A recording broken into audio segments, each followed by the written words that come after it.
Hello, ladies and gentlemen. Welcome back to another episode here on African Confessions. The following story that you're going to be listening to, it comes from a translation that was sent to us by one of our sisters. The message reads like this. Hello, how are you? Can you please post my own story? Is anonymous. I have my own confession that I wish to share with you, and my confession, it goes on like this. First of all, I want to confess that I poisoned my own husband and I was never caught. Partly because my auntie, when she gave me a love charm to give to my husband, I did not even know that it had some red poison in it. I just thought that it was a love charm that she was giving me that I was supposed to give to my husband. We were going to kiss and make up, and he was going to forget about the woman whom he had impregnated when he was working in the mines at that time in Johannesburg, and life was going to continue. And I really never thought that I was the one who had killed her own husband. So what happened was my husband, he came back home during the holidays, and then one of my auntie from my father's side came and gave me the charms. For the whole family knew that my husband had impregnated another woman back in Johannesburg. I was still very young at that time. I was eager to be reunited with my husband because he used to go and work in the mines for 2 years without coming back. And when he came back, there were rumors that my husband had impregnated another woman. Therefore, there were a lot of men from our village that were working there in Johannesburg, most of them that were truly faithful to their own wives, including one of my friend's husband, because we got married at the same time, and we got married to our husbands who later went together and found work. They were working at a mine in Johannesburg. So my friend's husband, instead of returning back home after each and every 2 years, no, he would return back home after 6 to 4 months and treating my friend really well. He used to bring clothes, different items from Johannesburg, but not as for my husband. He will go there and I would forget that I even had a husband. But at that time, before I had lost my own husband, I did not even feel jealous about my friend. She was someone that was enjoying her marriage, and I would pray for whatever that was happening to her to also happen to me and my husband. My auntie then gave me the idea.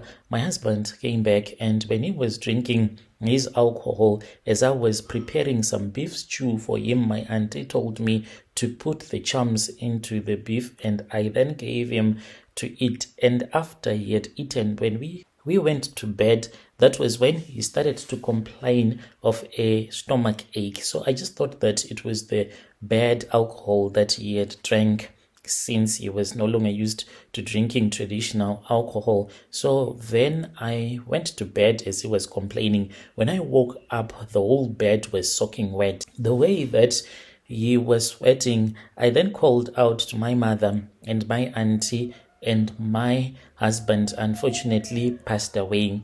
My auntie, after the funeral, when we all had forgotten about what had happened, that was when my auntie came and told me, and she said, "Child, I rescued you from your husband. For this husband of yours, he was going to give you HIV. For in those years, HIV was a killer disease. There was no medication at all. Once you get it, then you were going to die." My auntie sat down with me as I was crying when she told me that she gave me charms. Indeed, they were love charms, but she had mixed those love charms with red poison, for she had seen in a dream that I was going to be sick with the way that my husband was sleeping around back in Johannesburg. I did not know what to do, to cry, to be happy. My auntie then told me that she had other plans for me. She said, for she knew that my friend husband was a faithful man, and she wanted her husband to be mine. I looked at my auntie and I said, Haibo, we cannot do that. That will be evil of me. I cannot sleep with my friend's husband, it cannot happen. And then my auntie said, it is up to you, but I am going to give you charms. These are the love charms, she said, as she got up, as we were seated on her bed. Then she started searching in this other big brown leather old suitcase that had so many charms. She took out a bottle that had some brown muti powdered inside that bottle, and then she took an old newspaper and she put the powdered muti there, and she gave it to me and she said, here, take it, you are going to use it.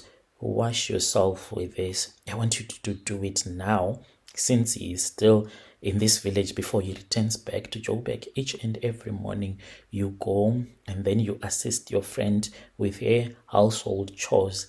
Let her husband see you.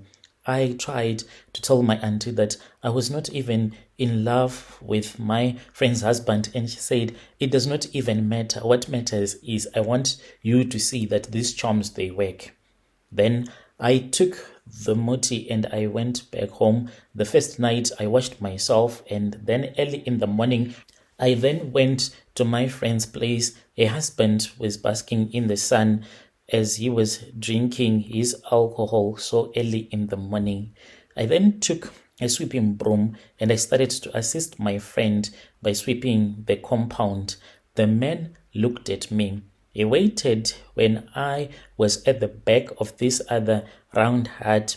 He came and he placed his hand on my hip and he said, you are so beautiful. And then he walked away as he was laughing. This was what he was doing. Instead of leaving a couple of days after, like my friend had told me, no, he did not leave. One night, I then heard a soft knock on the window. At first, I thought that maybe it was the wind. I got up from the bed. I opened the curtain slightly, and then I saw that it was him who was tapping, tap on the window. And then I went outside. I was so scared, for I was still staying at my in-laws' house. And I said, what are you doing here? And then he said, please just open the door, because I have an important message that I want to share with you. I then opened the door and he came in, and then we started to talk. But it was no longer us talking, it was our bodies talking to each other. I was in need of a man, and in that moment I felt my body getting hot and cold at the same time as he was holding me. He went and he laid me on the bed, and then he started to touch me, to kiss me like my late husband had never done in my entire life. I melted as I watched him having his way with me. I had never enjoyed sleeping with a man like I did when I slept with him for the first time. After we had slept together, that was when he said, I am taking you with me to Johannesburg. He kissed me and he walked out. I watched him as he left my room. I did not even have the strength to go and to properly lock the door. I left it like that through the night. I was happy for what had happened. The next morning, I was all moody. When my friend came, she told me that she wanted us to go to the river to fetch water, and I was moody. I did not want to go with her, for I knew how her husband performed in bed. I was now sharing her husband with her, and she was my enemy. She was a woman whom I called my own sister, but when she came to me on that early morning, I hated her as if she was my worst enemy. She went alone after I had told her that I had a headache and I did not want to go anywhere. I just wanted to be in bed. I was in bed, for I was thinking about what her husband had told me the previous night, how he had said that he wanted to take me with him to Johannesburg. He gave me money and he told me that I was supposed to follow him in the big city in Johannesburg. So I followed him, but no one knew where I was headed to. I did not even tell my in-laws where exactly I was going to. I went and then I started staying with him at the hostel where he was staying. as his wife. I returned back, I was pregnant, but I was only 2 months pregnant when I returned back to the village. I hated my friend even more. I used charms, the charms that were given to me by my own auntie, but that man, after he had married me, he passed away because of those charms. Dear listeners, right, there was a message that was sent to me by one of our sister who helped us with this translation. Strange things, they do happen in this world. Do you trust your friend with your own husband or not?